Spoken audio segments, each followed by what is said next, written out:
Boa noite, galerinha. Tudo certo? Tudo tranquilo aí? E aí, Brunão, boa noite. Tudo dominado? Suave?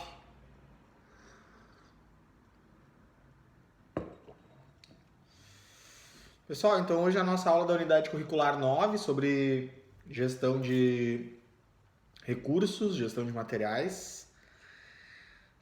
Pode, Gabi, depois pode me mandar, bem tranquilo, sem estresse.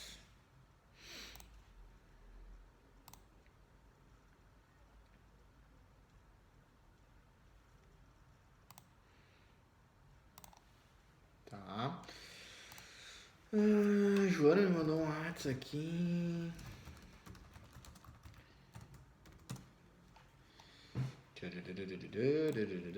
Tá, então semana passada a gente falou a respeito dos materiais tangíveis e intangíveis e também a respeito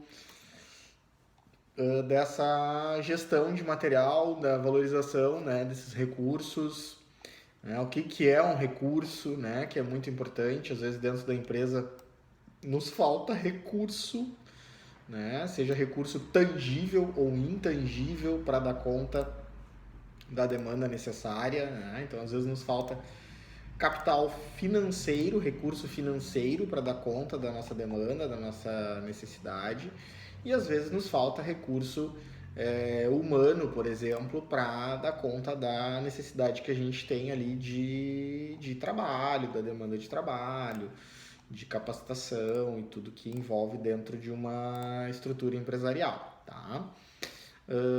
Para a gente começar a aula de hoje, eu separei esse estudo de caso aqui sobre processo de transformação, tá? A utilização do recurso com uma transformação desse recurso. Ontem na aula, a gente falou um pouquinho na aula sobre a questão da transformação da matéria-prima, vocês lembram?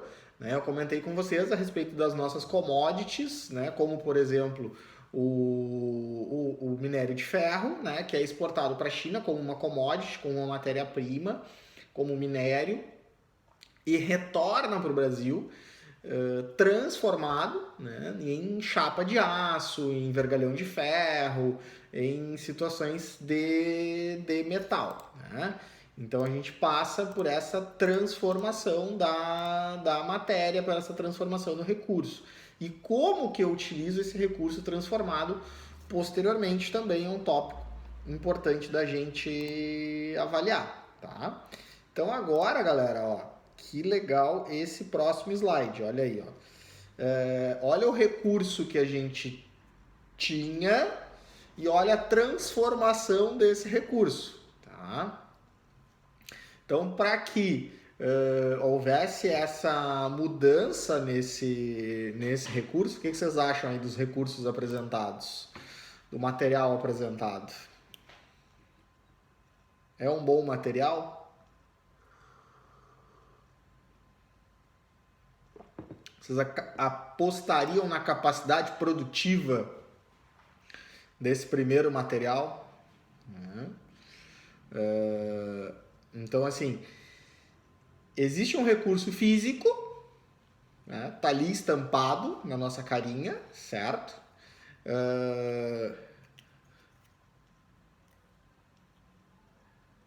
Existe uma situação de vislumbrar as mudanças possíveis, as apostas de mudança possível nesse recurso, certo? E na sequência existe também uma condição de situação financeira, de situação humana, de situação de capital intelectual, né?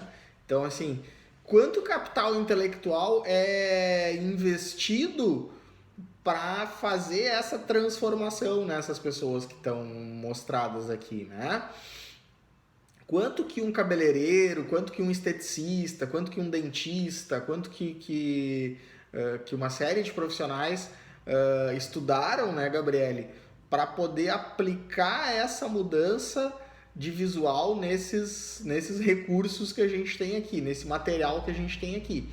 Para isso foi usado tesoura, foi usado botox, foi usado creme, foi investido em academia, foi investido em roupa nova, foi investido numa série de situações. Se cria uma situação de reputação, se desenvolve um talento. Então são inúmeros elementos que norteiam aqui para que aquele material que a gente tinha, né, possa passar por um processo de transformação e se torne um material inovador, um material diferenciado, um material que agrega resultado, tá? Num exemplo aqui, né, gente, bem importante, que a gente não deve tirar o mérito da situação, é a situação da Anitta, porque com todo o processo, com toda a reputação, com todo o talento, com tudo que ela criou ao redor da música dela, ela é uma das pessoas físicas que mais emprega no Brasil e uma das pessoas físicas que mais investe no Brasil. Então ela é uma menina que investe o seu capital financeiro, o seu recurso financeiro. Eu não lembro agora se era com 25 ou com 30 anos, ela tinha uma idade, ela tinha declarado uma idade que ela não iria mais precisar trabalhar, ela iria viver exclusivamente dessa geração de renda através desse capital feito através da arte dela, da música dela, pro resto da vida.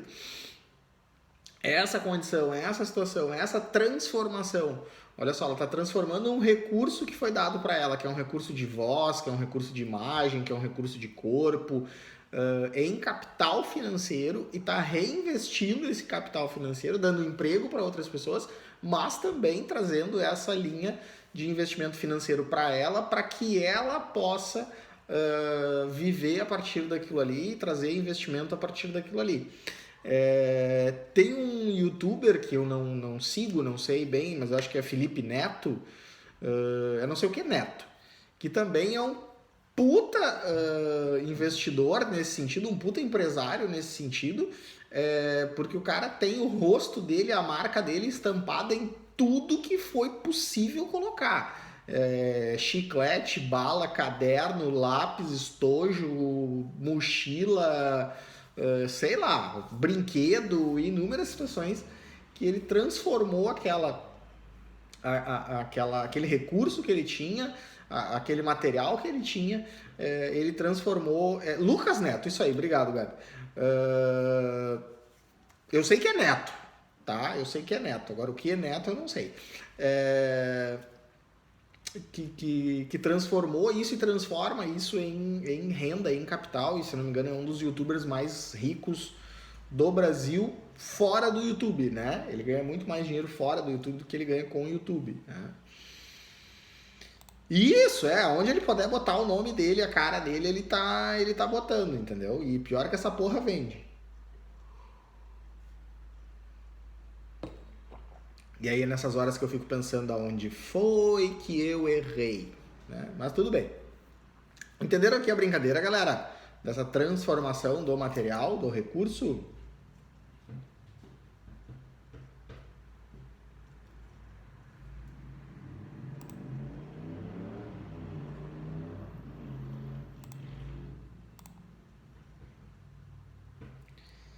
Aham, beleza. Tá. Então vamos lá. Para isso, né, para que isso aconteça, um dos conceitos, um dos elementos é gestão de materiais. Tá? Então eu preciso atuar sobre essa gestão dos meus materiais, dos meus equipamentos dentro da empresa. Tá? Então o que a teoria nos diz? Né? A teoria nos diz que a gestão de material compreende o abastecimento contínuo de itens que entram na empresa, sejam para a fabricação dos produtos ou para subsidiar todas as ações que dependem de materiais para serem realizadas como matéria-prima. Gente, o que isso quer dizer? Tá? Quando a gente trabalha dentro do conceito de gestão de materiais da empresa, eu estou trabalhando todo o conjunto, todo o regramento. Então, assim, desde a matéria-prima de fato para a produção do meu negócio, até o papel para a impressora, tá? A tinta do toner da impressora, do cartucho da impressora. Porque se eu não tiver um destes elementos, eu não consigo entregar o resultado final de maneira adequada. Compreendem? Então, assim, não basta eu ter toda a matéria-prima, todo o maquinário, todas as pessoas, tudo certo, se lá na ponta eu não consigo imprimir a nota fiscal para transporte, eu não consigo imprimir o romaneio, eu não consigo imprimir o boleto, eu não consigo finalizar o processo básico, tá? Ou eu tenho toda essa estrutura, todo esse desenho formatado, fomentado, e eu não consigo ter papel para o RH poder escrever e fazer as análises sobre as entrevistas. Eu não consigo verba para o RH fazer divulgação das vagas. Eu não consigo verba para comprar uniforme adequado. Eu não tenho cadeira para as pessoas trabalhar. Isso parte da gestão de materiais, certo? Às vezes falta na empresa o mínimo, que é um grampeador, que é grampo para o grampeador, certo? Ou não tem liberdade para fazer essa compra, ou não tem gestão sobre essa compra. Esse conjunto precisa girar, esse conjunto precisa funcionar. Muito dessa funcionalidade parte desses setores, desses departamentos que a gente chama nas empresas às vezes de almoxarifado, por exemplo, tá? Então isso é interessante, tá? Às vezes eu tenho vários almoxarifados dentro da empresa que repercutem esses lugares, essas condições. Então tem um almoxarifado lá para requisição de material da oficina, tem uma requisição de almoxarifado para o material da linha de produção, tem um almoxarifado do administrativo, tem um almoxarifado da cozinha e por aí vai. Tem vários almoxarifados espalhados pela empresa, pela indústria, pela fábrica. E reparem, gente, que essa estrutura de gestão de material, nesse momento, ela é muito mais atraente para a indústria do que para o comércio, tá? Então isso é importante da gente ter consciência, tá? Porque o comércio, ele raramente trabalha mais estruturado nessa gestão de materiais, salvo, claro, grandes varejos, ok? Quando a gente fala de pequenos varejos, de pequenas lojas, de pequenos restaurantes, de pequenos prestadores de serviço, eles raramente têm essa modelagem completa, tá? Então, a finalidade da gestão de materiais é otimizar o investimento em estoque, pois os custos que a empresa possui para funcionar nada mais são do que o capital empregado em mercadoria ou produto que está sujeito a degradação, depreciação ou vencimento. O que ocorre aqui, né, pessoal? A gente sempre vai ter, nesse miolo aí, nesse trabalho, a gente sempre vai ter uma situação de custo-benefício, tá? Então, dentro dessa finalidade dos materiais, eu preciso comprar o máximo de material possível pelo menor custo possível, dentro daquilo que tange a minha necessidade. Então, assim, dependendo da estrutura da empresa, não faz sentido nenhum eu comprar 20 caixas de folha de ofício que eu vou levar 2 anos para consumir aquelas caixas. Tá? Porque se eu comprar 20 caixas, o fornecedor me faz por R$9 a caixa. Né? E eu estou fazendo uma puta economia. Só que eu não tenho nem onde botar a porra das caixas. Eu não tenho onde botar as caixas. Pode ser que molha, pode ser que mofe, pode ser que aconteça N coisas com aquela folha que quando de fato a gente for usar, as folhas vão fora, as folhas se degradaram, as folhas se perderam. Tá? Uma coisa que acontece muito com essa questão de vencimento, né? Quem trabalha com data de vencimento de matéria-prima, de produto, né? Às vezes a gente faz negociação com o fornecedor atrelado à data de vencimento. Eu só vou pagar aqueles produtos que eu consumi até a data. O que eu não consumi, você recolhe e leva embora, né? Por exemplo, né, galera, esses pães fatiados que a gente compra no supermercado, né? Seven Boys, Nutella, sei lá como é que é a marca lá. Seven Boys, tá? Esses pães, o supermercado só paga pela quantidade vendida, né? Não pela quantidade que está na prateleira, não pela quantidade que está na gôndola. Paga-se pela quantidade vendida. Aquele pão que vence, aqueles pães que vencem, o fornecedor recolhe, troca por novos, né? E leva de volta para a fábrica, né? Por quê? Porque lá na fábrica de pães, eles revendem esse pão vencido para a fábrica de ração animal. Então se reutiliza essa matéria-prima em outra produção de outro subproduto. Então existe uma outra transformação de produto em cima daquilo ali.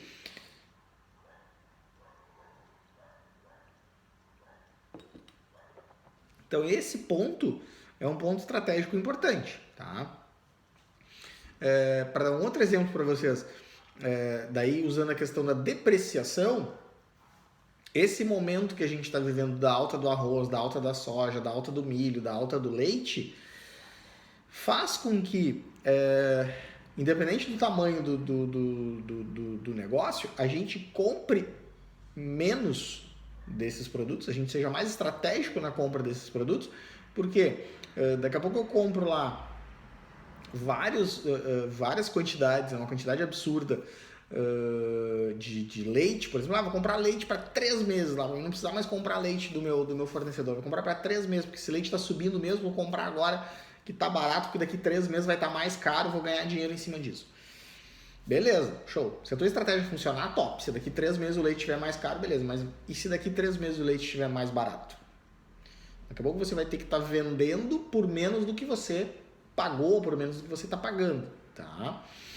Então essa condição do depreciar ou de apreciar, né, de subir ou descer essa margem de preço, essa margem de lucro, ela é muito maldosa, muito sacana, tá?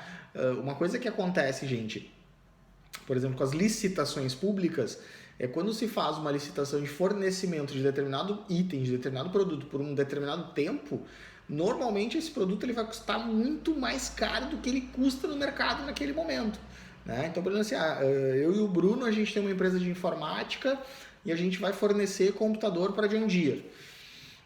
E a John Deere faz lá um processo de compra, de licitação, que ela quer que a gente garanta o preço do computador durante o ano de 2020 todo.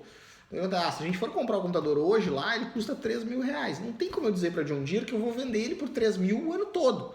Eu tenho que prever uma oscilação de preço, para mais ou para menos. Óbvio que a gente vai prever para mais. Então a gente entra na negociação e diz, a gente vai vender o computador para a John Deere de janeiro a dezembro por 5 mil reais. Se hoje ele está custando 3, significa que eu estou ganhando 2. Se eu chegar lá no final do ano e ele estiver custando 6, significa que eu estou perdendo 1.000. Claro, nesses contratos, nessas cláusulas, nessas negociações, existem cláusulas de linha de corte, né? A partir de determinado momento que foge muito da linha de corte, o contrato é rompido, o contrato é cancelado para que não haja excesso de prejuízo para a parte contratada, né? Ou para a parte contratante. Então existem as cláusulas que fazem a gestão desse contrato. Mas basicamente é isso, né? Quando eu faço um contrato de prestação de serviço de longo prazo, eu preciso garantir no longo prazo aquela média de preço, né? Então assim, agora eu e o Matheus temos um posto de gasolina, a gente vai fornecer combustível para a prefeitura, né? Vai estar lá na licitação o valor da gasolina que a prefeitura deseja pagar, o valor, né, médio que a gasolina que a prefeitura quer pagar, a gente entra lá com o nosso preço. É lógico que precisa haver um ponto de corte, porque não é justo a gente entrar numa licitação onde a gente está oferecendo o produto a R$ 4,50 se a gente chega no determinado momento do ano que a gente está recebendo o produto da distribuidora a R$ 4,60, né? Então a gente está perdendo com essa negociação. Então podem haver, por exemplo, nesse contrato, momentos de renegociação, sempre que houver uma majoridade do preço, haja uma negociação. Então tudo isso é estipulado dentro desses contratos. Gerir essas compras, pessoal, manter esses produtos armazenados, manter essa velocidade de entrega, é que define o quanto que o setor de almoxarifado, o quanto que a estrutura de material da empresa está de fato preparada para o que pode vir pela frente. Tá? Então, o uso eficiente dos meios de planejamento e controle são um dos principais objetivos dessa atividade. E com isso é possível contribuir para a maximização do lucro sobre o capital investido. Né? O que acontece, né, pessoal? Existe um capital financeiro que vai ser investido para a gestão do estoque da empresa. Né? E a maximização desse lucro se dá sobre essa gestão do estoque. Então, quanto menos eu tiver de perda nessa relação aqui de degradação, de depreciação e de vencimento, maior tende a ser o meu percentual de lucro final da operação. Então, o lucro ele não está só no preço final da venda do produto, mas ele está também sobre o impacto da perda do produto no almoxarifado, certo? Então, assim, boas organizações, boas empresas conseguem ter o controle desse percentual, o controle dessa variável, né? Então, a gente perde aí, em média, 5%, 6% do nosso capital investido no estoque. A gente perde isso no estoque, lembra? Porque um dos elementos que faz haver essa perda de capital investido no estoque é o próprio furto interno, é o próprio roubo interno, certo? Então isso a gente precisa mensurar.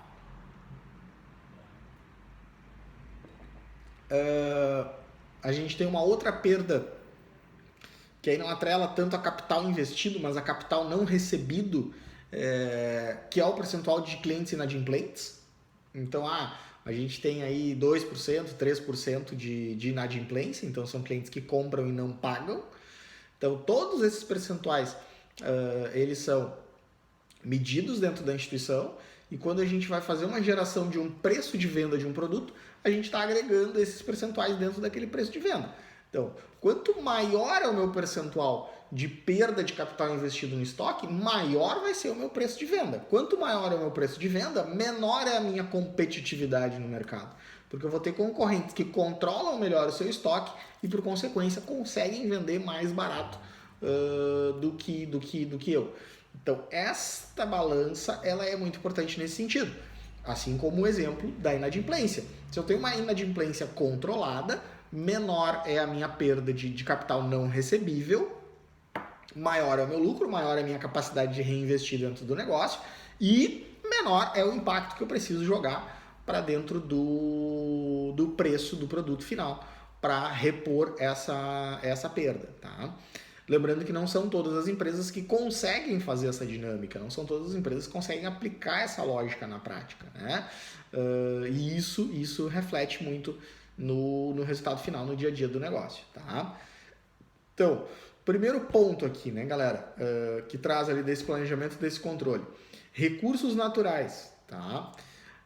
A gente sabe que quando a gente fala em recurso natural, a gente está falando de água, a gente está falando de petróleo, a gente está falando até mesmo de energia elétrica.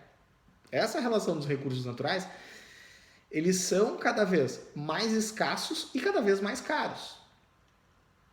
Então, é importante que a minha empresa tenha um planejamento, uma estrutura que trabalhe em prol do menor consumo possível do recurso natural. Né? Então, se eu posso ter lá na minha empresa placa de energia solar para geração de energia limpa, top, beleza, bacana, é isso aí que a gente precisa. Eu posso ter lá na minha empresa reutilização da água da chuva para limpeza dos ambientes da empresa, top, é isso aí que a gente precisa. Tá? Algumas grandes indústrias, por exemplo, trabalham, né, faz parte do seu processo produtivo, é obrigatório por lei dentro do seu processo produtivo, que eles tenham estações de tratamento de água, né, para que toda a água que é usada no processo produtivo, ela seja tratada antes de ser realocada na natureza. Né? Então é o caso, por exemplo, de JBS. Né? A JBS precisa ter uma unidade de tratamento de efluentes, né, que se chama, para que toda a água que faz parte do processo produtivo, que é captada da natureza, passa pelo processo produtivo, antes de voltar para a natureza, ela seja tratada devidamente lá dentro de algumas métricas estipuladas pela Corsã, por exemplo, e essa água possa voltar, certo? Outro recurso que se fala, né? Malhas viárias. A gente falava na aula de ontem, né? Nós somos um país que trabalha muito sobre rodas, né? Sobre caminhão. Né? Então, a distância percorrida, o tipo de distância percorrida, a dificuldade para percorrer essa distância impacta no meu resultado de material. Um exemplo, né, gente? Quanto mais pessoas manusearem o material de vocês, maior é a chance de vocês terem perda desse material. Né? Porque maior é a chance do material cair, maior é a chance do material bater, maior é a chance do material amassar. Então, essas condições fazem que haja essa perda, certo? Então, dentro do que a gente fala em termos de malha viária, por exemplo, se o veículo que está trazendo o material de você sofre um acidente de trânsito, é uma perda. Né? E aí dentro da negociação do frete não houve garantia, não houve seguro do frete, dobrou essa perda. Tá? Então essa condição é bem impactante. O outro elemento é o recurso humano. Qual é a qualidade do recurso humano que vocês têm dentro do setor que gere o material da empresa de vocês? E isso, pessoal, isso dá um resultado muito importante. Isso dá um resultado final muito bom ou muito ruim para o negócio.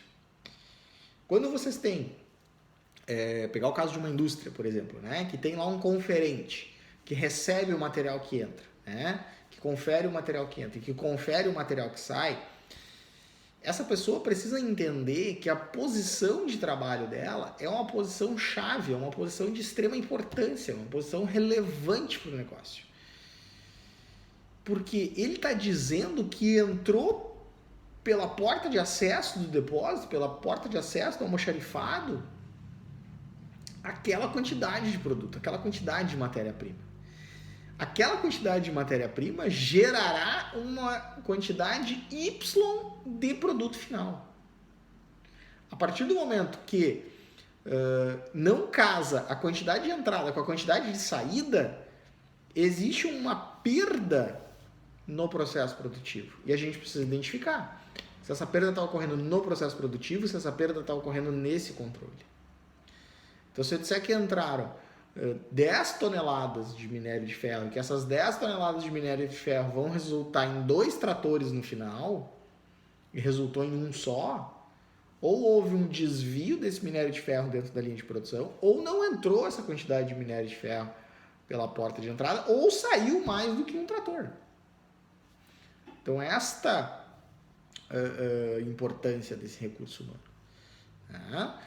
Esse recurso humano, ele tem na mão um capital financeiro da empresa muito grandioso e que muitas vezes ele não está atento a esse detalhe, a essa informação, tá, gente? Então, atenção para isso. E os materiais? Quais são os materiais que vocês têm para trabalhar?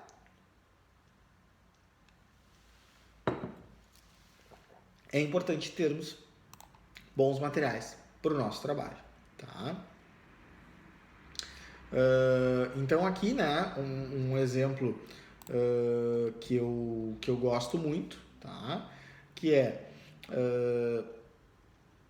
com 4 elementos, com 4 matérias, né? Com 4 elementos, com 4 matérias, eu consigo fazer um negócio chamado cerveja, né?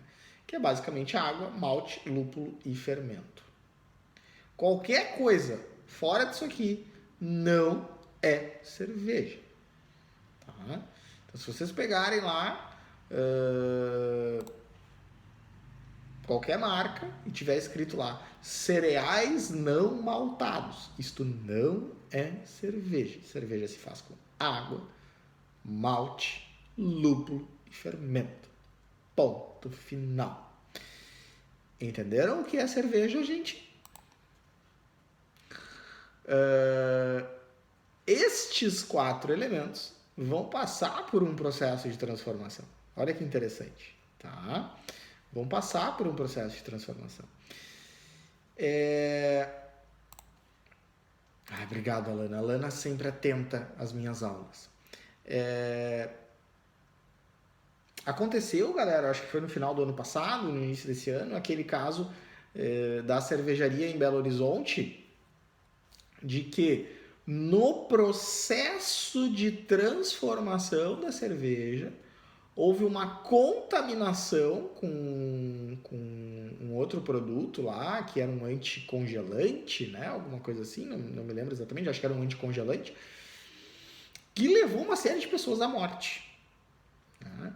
Então, assim, o erro de um processo, o erro de uma manutenção, o erro de uma transformação de produto levou uma série de pessoas a óbito. O que eu quero dizer para vocês com isso? Né? O quanto que, voltar aqui uma situação, o quanto que o recurso humano está envolvido no processo de vocês. Né? E o quanto que os materiais disponíveis são de qualidade para aquilo que está sendo disposto a ser executado. Quando a gente compra uma roupa, uma calça, uma camisa, um blusão, qualquer roupa, e ela rasga, vocês vão colocar a roupa, a Alana vai colocar a roupa para ir na balada com o namorado, com o namorido, e a roupa rasga. Qual é a sensação? É a primeira vez que você vai usar e a roupa está rasgada. Né? A sensação é de alegria? Não, a sensação é de tristeza. E Alana, minha querida, você não está gorda. A roupa que você comprou sofreu com recurso humano de baixa qualidade e com matéria de baixa qualidade. Porque o recurso humano que foi contratado para costurar a roupa não sabia costurar. E além de não saber costurar, a linha que foi dada era uma linha de baixa qualidade. Você entende? E aí causou essa sofrência na sua vida.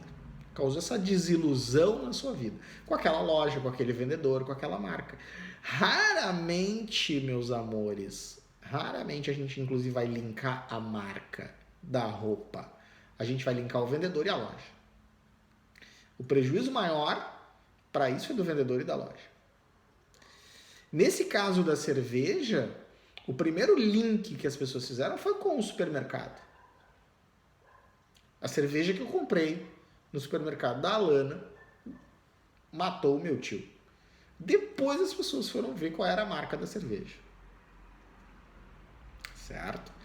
Então, essa relação, esse é o impacto, essa é a importância. Transformar o material é só isso. É só isso. Tá? E aqui nesse exemplo da água, do malte, do lúpulo, do fermento, existe uma quantidade específica de cada uma dessas matérias-primas que, juntadas no momento certo, da forma correta, irão gerar o produto final conforme está aqui. Porque a gente percebe, olha só, aqui no final existe 1, 2, 3, 4, 5, 6, existem 6 tipos diferentes de bebida gerados aqui no final. Mas, para esses 6 tipos de bebida gerados aqui no final, existe apenas 4 elementos.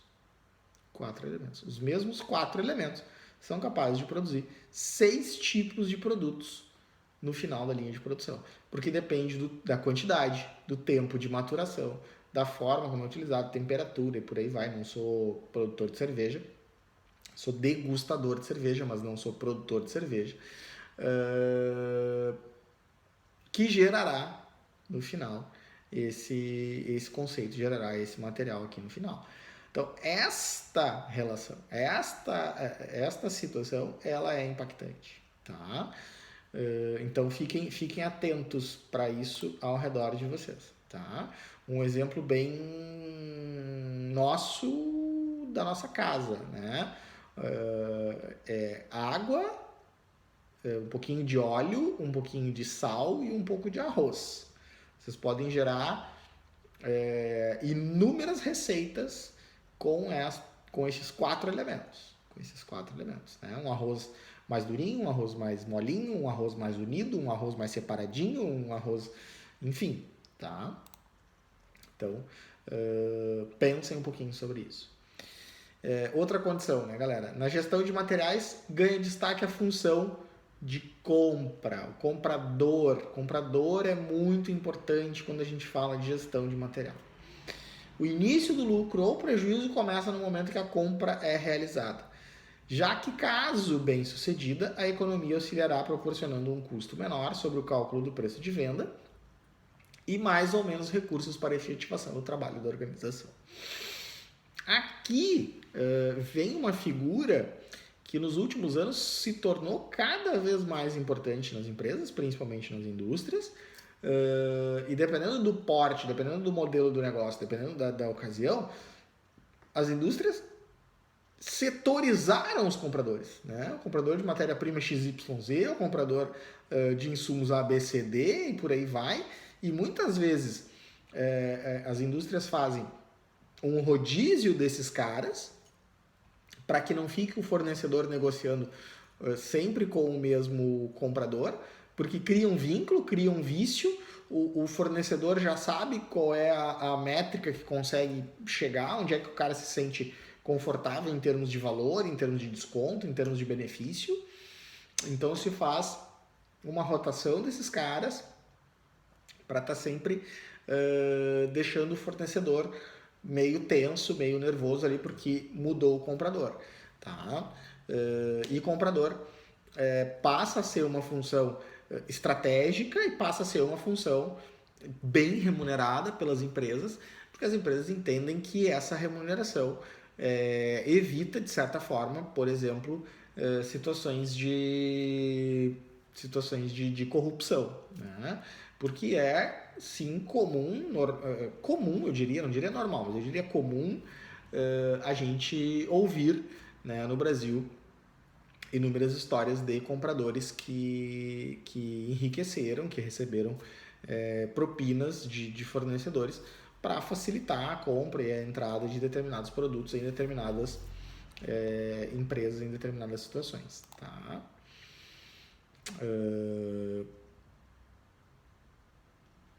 Então, o recurso ele é material e ele é patrimonial, né, gente? Então, assim, o recurso material, ele está vinculado a principalmente aquilo que faz a empresa funcionar, né? O recurso patrimonial, ele está vinculado ao patrimônio da empresa. Então, um carro é um benefício, é um recurso, um material, é um recurso, perdão, patrimonial da empresa. Ele faz parte do patrimônio da empresa, né? Não que não se use ele para fazer a empresa funcionar, mas ele está mais vinculado à questão de patrimônio da empresa. O terreno é um recurso patrimonial da empresa. Agora, o combustível que vai no carro é um recurso material. Sem combustível, o carro não anda. Mas se o carro não andar, ele continua fazendo parte do patrimônio da empresa, né? Talvez ele dificulte para a geração daquela renda, para a geração daquele bem, para a geração daquele ganho, mas ele não deixa de ser patrimônio da empresa. Então isso é bem importante. O terreno, ele pode não ter um prédio em cima, um pavilhão em cima, algo que faça a geração da renda, mas ele está dentro do patrimônio da empresa, né? Ele foi algo que a empresa investiu para ter naquele momento ou futuramente um espaço para um prédio, por exemplo, né? Então, quando eu agrego um prédio em cima do terreno, eu estou agregando recurso, valor, benefício a esse patrimônio, tá? E isso é uma condição, galera, bem importante para a gente fechar a reflexão aqui desse sentido, que muitas vezes as empresas vendem o seu recurso material, mas não vendem o seu recurso patrimonial, né?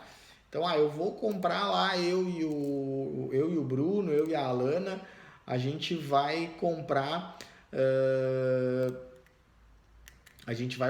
uma loja de roupa, né? A gente vai comprar uma loja de roupa que tem aqui na Ramiro. A gente vai lá negociar, a gente vai comprar a marca, né? A gente vai comprar as estantes, as araras, computadoras, as coisas que estão dentro, e a gente vai comprar as roupas que estão dentro, né? A gente está comprando recurso material tangível, que são as araras, as estantes, computador, mesa e o estoque. A gente está comprando um recurso intangível, que é a marca. A gente não consegue tocar na marca, mas a gente sabe que a marca tem valor, porque a marca vende. Mas a gente não está comprando o patrimônio.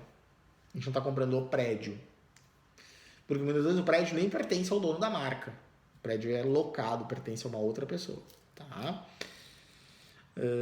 Posso comprar ar-condicionado, posso comprar computador, posso comprar máquinas, faz parte desse patrimônio? Faz, mas é um patrimônio menor, é um patrimônio de menor agregação de valor, né? O recurso material tangível que é o que vai ter maior valor, que é a roupa, que é aquilo que de fato a gente está comprando. E aí o que acontece, né, pessoal? Quando a gente faz dentro do sistema financeiro da empresa, eu lanço esse recurso, né? Eu informo para a Receita Federal esse recurso, eu informo o meu estoque, certo? Então, é uma jogada que muitas empresas fazem para não pagar impostos, né? Não declarar a venda em dinheiro e jogar esse material para estoque, como se esse material tivesse sido comprado, nunca tivesse sido vendido. E dependendo do modelo da empresa, dependendo do modelo do produto, do material, dá como perda futura, né? Então, assim, por exemplo, se é alimento, né? Ah, venceu, perdi, né? E aí, se a gente vai puxar uma régua lá, às vezes o cara tá perdendo mais do que tá ganhando, entende? Porque aquilo que entra em dinheiro ele não declara, ele não faz a venda, só faz a compra, só declara a venda daquilo que entra em cartão, porque aí passou por dentro de um sistema financeiro que obrigatoriamente ele precisa declarar. E acaba lançando material como estoque, e a Receita Federal olha lá e diz, meu Deus, esse mercadinho, esse barzinho, essa agropecuária, sei lá o que, tem R$1 milhão em estoque, né? E aí pede para um auditor da Receita Federal, para um auditor da Receita Estadual, normalmente Receita Estadual que estabelece mais essa situação, vai lá e confere o estoque do cara, né? E aí vai lá bater o estoque do cara, tem R$1.000 em estoque, tem R$1 milhão lançado no sistema. Ai, meu Deus, eu não sabia, foi meu contador que fez isso, né?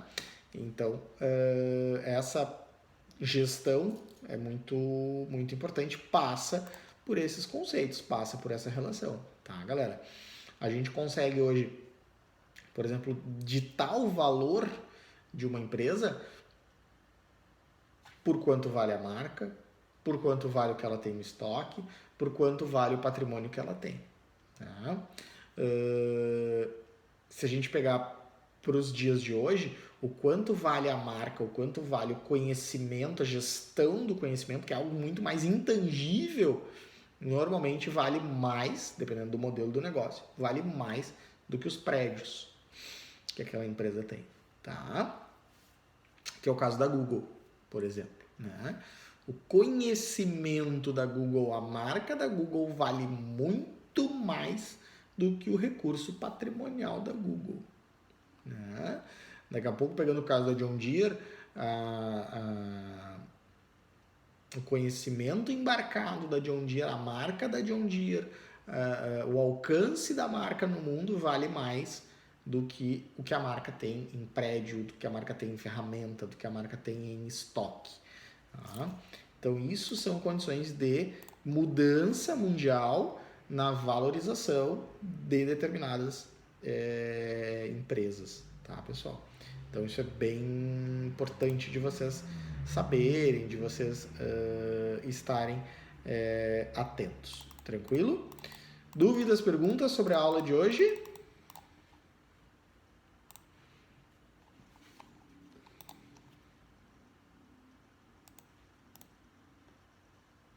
Não? Tudo certo? Tudo tranquilinho? Por momento não, Gabriele. Gabriele, Cassandra, Luana, Marcos, como é que tá? Tranquilo? Tudo certo?